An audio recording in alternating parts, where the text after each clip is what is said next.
Hello friends, કેમ છો? સ્વાગત છે તમારું તમુસ કિચનમાં। તો આજે આપણે બનાવીશું ચા સાથે ખાઈ શકાય અને મજા પડી જાય તેવી ગુજરાતી ફરસી પૂરી આપણે પરફેક્ટ માપ સાથે બનાવીશું। તો ચાલો આપણે બનાવીએ ફરસી પૂરી। તો ફરસી પૂરીનો લોટ બાંધવા માટે મેં અહીં એક મોટી વાટકી મેંદાનો લોટ લઈ લીધો છે। તેની સાથે મેં પા વાટકો એટલે કે ચોથો ભાગ રવો લીધો છે। રવો જાડો હોય ને તો તેને પીસી લેવો। ત્યારબાદ પા વાટકો મેં ઘઉંનો રોટલીનો લોટ લીધો છે।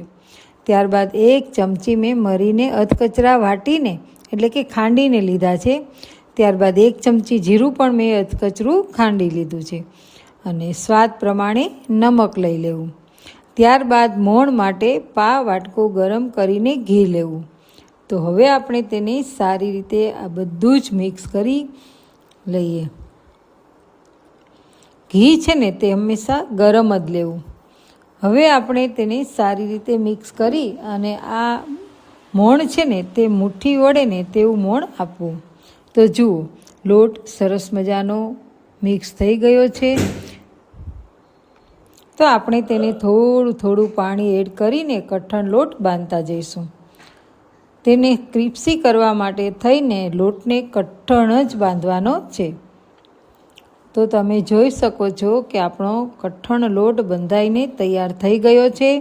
આમાં પાણી એકદમ ઓછું જ જોઈએ। તો હવે આપણે લોટમાં થોડું સિંગતેલ નાખી અને લોટને મસળીને ટૂંપી લઈએ। લોટને મસળવાથી ટૂંપવાથી તેમાં એકદમ વ્હાઇટનેસ આવે છે, જેથી પૂરી છે ને આપણી ખૂબ જ આપણે એને પાતળી વણી શકીએ છીએ। તો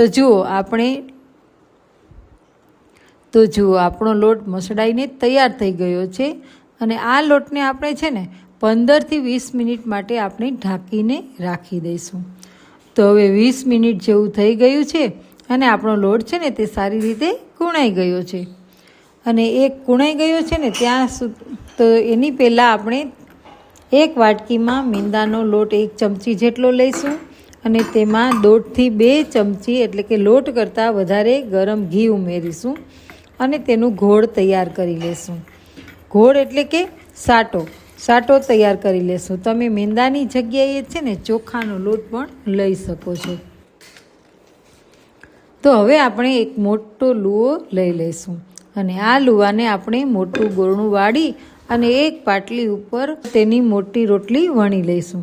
કેમ કે આપણે મોટી રોટલી બનાવીશું ને તો તેમાંથી આપણે 3 થી 4 પૂરી તૈયાર કરી શકીશું।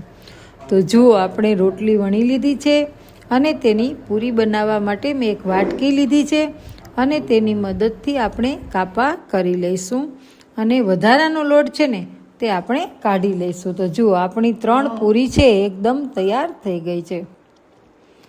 હવે આપણે આખી પૂરી ઉપર અડધી જગ્યાએ સાટો લગાડી દઈશું એટલે કે ઘીવાળું ઘોળ લગાડી દઈશું અને પછી પૂરીને વાળી લઈશું અને એ વાળેલી પૂરી ઉપર પણ આપણે ઘોળ લગાડી દઈશું, ચોપડી દઈશું અને પાછું વાળી દઈશું।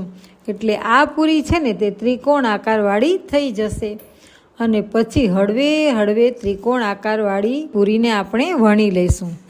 આ વણતી વખતે વજન ના દેવો।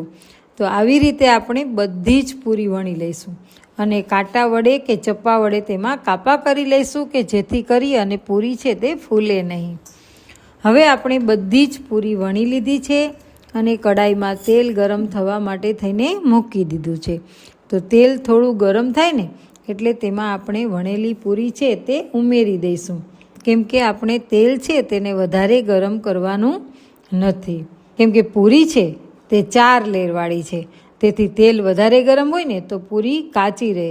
જેથી તેલ છે તે મધ્યમ રાખવું અને પૂરી છે ને તેને જલ્દી પલટાવવી પણ નહીં, કેમ કે ધીમે ધીમે ગેસ ઉપર તેને પાકવા દેવી અને પછી તમને એવું લાગે તો 5 મિનિટ પછી કે 3 મિનિટ પછી તેને પલટાવવાની।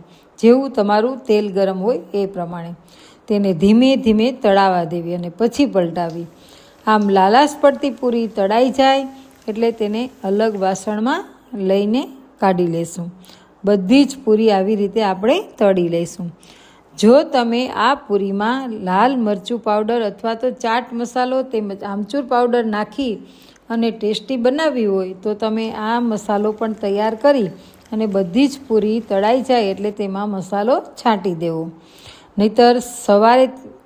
નહીતર તો સવારે તમે એમ જ ચા સાથે નાસ્તામાં ખાઓ ને તો પણ ખૂબ જ સરસ લાગશે. તો આપને આ વિડીયો કેવો લાગ્યો અને પૂરીની રેસીપી કેવી લાગી તે ચોક્કસથી જણાવજો.